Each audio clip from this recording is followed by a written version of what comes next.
วโอ้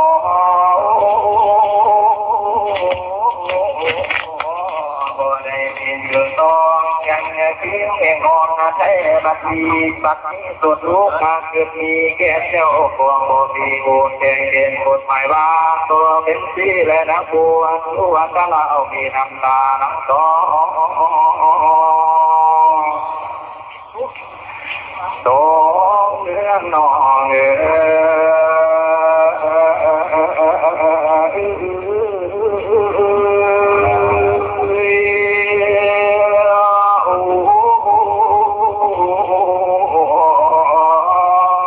ไม่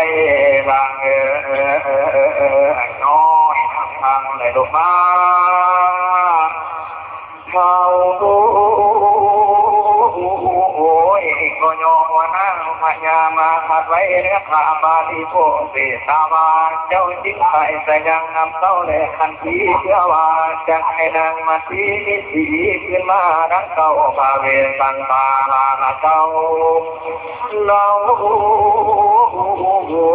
นั่งดูลิงดูก็มีแม่มาเทในคลองละนั่นส่วนดังนางให้มาทีใจสักทีที่ดังเต้าแล้วเจ้านกแก้วสังฆราชขึ้นมาเมื่อนั้นทางมาดวงบุตรตาดุน้อยจึงมายอดซอยขอตน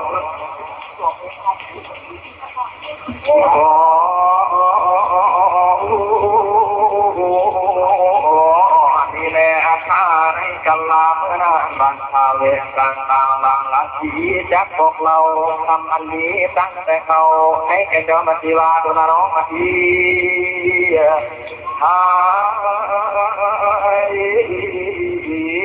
หลังการบ้าสองผู้มาที่น้องเอานี่มาใครเพียงแข่งห้องนี่ละมาที่ก็หาได้เราลองให้เป็นทางแต่วันนี้ก็เพียงและนาตามาทาง